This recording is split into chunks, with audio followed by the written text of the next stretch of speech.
ये लोग कह रहे हैं कि 2014 के पहले आए हुए घुसपैठियों को इन नागरिकता दी जाएगी। ऐसा नहीं है, ये तो शुरुआत है। एक बार ये सिलसिला चालू हो गया, एक बार दरवाजे खुल गए तो फिर बहुत बड़ी संख्या में पाकिस्तानी और बांग्लादेश से लोग भारत में आने लगेंगे। बीजेपी शायद अकेली पार्टी है पूरी दुनिया की जो पड़ोसी देश के गरीब लोगों को अपने देश में घुसाने के लिए दरवाजे खोल रही है। बिल्कुल उल्टा कर रही है।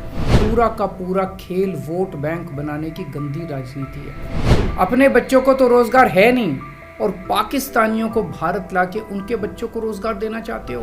हम किसी हालत में अपने बच्चों की नौकरियां, अपने बच्चों के रोजगार दूसरे देश के लोगों को किसी हालत में नहीं देंगे। नमस्कार। कल भाजपा की केंद्र सरकार ने सीए लागू करने का नोटिफिकेशन जारी किया है। 10 साल देश पे राज करने के बाद ऐन चुनाव के पहले इन लोगों को सीए की बात करनी पड़ रही है।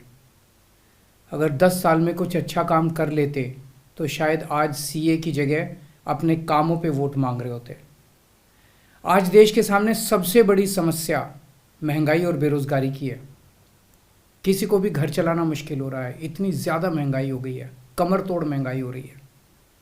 उधर हमारे युवा दर दर की ठोकरें खा रहे हैं रोजगार के लिए, उनके ऊपर डंडे लाठियां बरसाई जा रही हैं। ऐसे में सरकार बेरोजगारी और महंगाई का समाधान ढूंढने की बजाय सीए की बात कर रही है, तो ये बड़े दुख की बात है।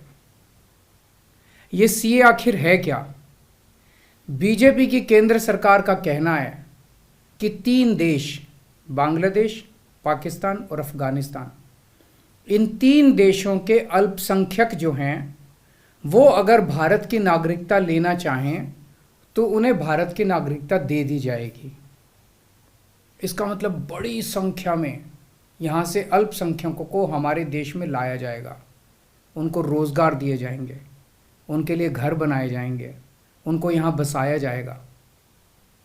अजीब बात है ना। बीजेपी की केंद्र सरकार से हमारे बच्चों को रोजगार दिए नहीं जा रहे, पाकिस्तान से लोगों को लाके उनके बच्चों को रोजगार देना चाहते हैं। हमारे लोगों के पास तो घर नहीं है, भारत के तो ढेरों लोग बेघर हैं, लेकिन बीजेपी वाले पाकिस्तान से लोगों को लाके उन्हें भारत में बसाना चाहते हैं, उनको घर देना चाहते हैं। हमारे रोजगार उनके बच्चों को देना चाहते हैं, हमारे हक के घर उनमें पाकिस्तानियों को बसाना चाहते हैं।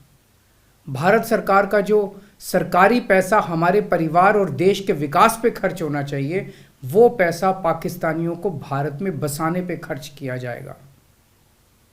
इन 3 देशों में लगभग 2.5 से 3 करोड़ अल्पसंख्यक हैं।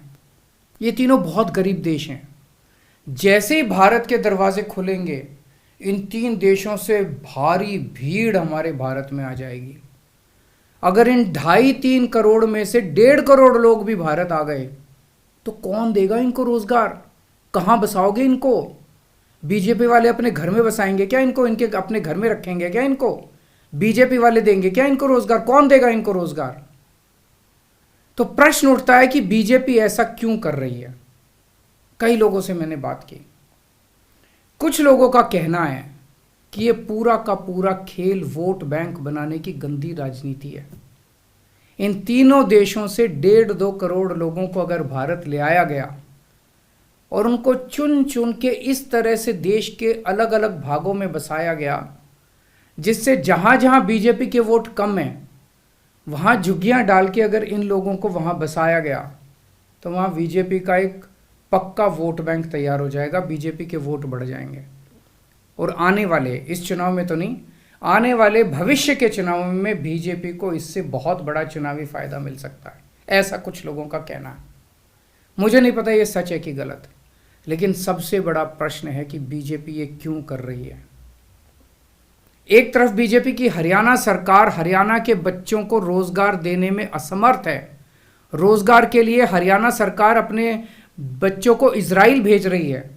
इजराइल में हम सब जानते हैं कि युद्ध चल रहा है, हमारे बच्चों को युद्ध में धकेला जा रहा है। अपने बच्चों को तो रोजगार है नहीं और पाकिस्तानियों को भारत लाके उनके बच्चों को रोजगार देना चाहते हो। मेरी तो ये बात बिल्कुल समझ से परे है। बीजेपी वाले पूरी दुनिया से बिल्कुल उल्टा चल रहे हैं। पूरी दुनिया में कोई भी देश अपने पड़ोसी देशों के गरीबों को अपने घर नहीं लाना चाहता। पड़ोसी देशों के लोगों को अपने देश में आने से रोकने के लिए पूरी दुनिया में हर देश तरह तरह के कानून बनाता है, बॉर्डर पे दीवारें लगाता है, बॉर्डर पे बिजली की तारें लगाई जाती हैं ताकि पड़ोसी देश का कोई भी व्यक्ति हमारे देश के अंदर ना आ सके। बीजेपी शायद अकेली पार्टी है पूरी दुनिया की जो पड़ोसी देश के गरीब लोगों को अपने देश में घुसाने के लिए दरवाजे खोल रही है, बिल्कुल उल्टा कर रही है। एक और बात है सोचने की, पिछले 10 सालों में 11 लाख से ज्यादा भारत के बड़े बड़े अमीर उद्योगपति और व्यापारी भारत छोड़ के चले गए।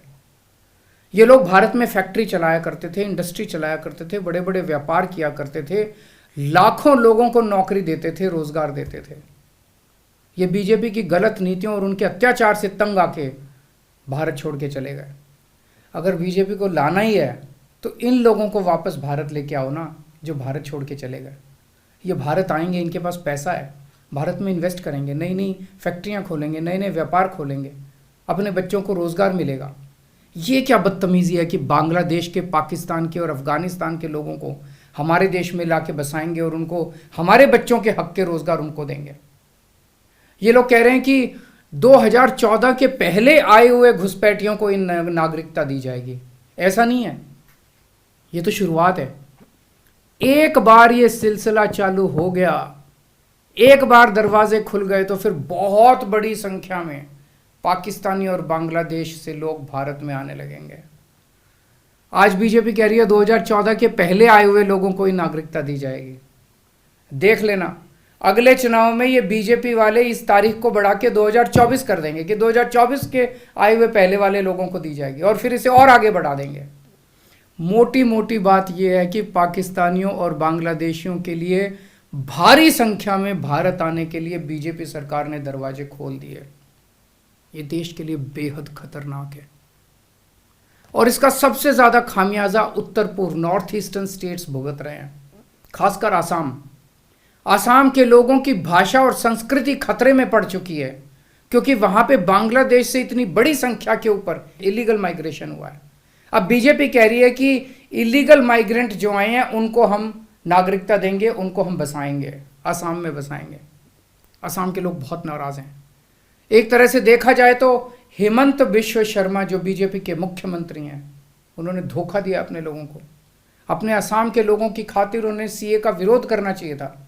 उन्हें कहना चाहिए था कि आसाम के लोगों की संस्कृति और भाषा दोनों खतरे में है, ये बिल्कुल बर्दाश्त नहीं किया जाएगा। तो दोस्तों, पूरे देश की मांग है कि सीए को वापस लिया जाए। हम किसी हालत में अपने बच्चों की नौकरियां, अपने बच्चों के रोजगार दूसरे देश के लोगों को किसी हालत में नहीं देंगे। और अगर बीजेपी नहीं मानती तो इसको वापस नहीं लेती तो इस चुनाव के अंदर बीजेपी के खिलाफ वोट करके आप अपना गुस्सा जाहिर कीजिए। नमस्कार।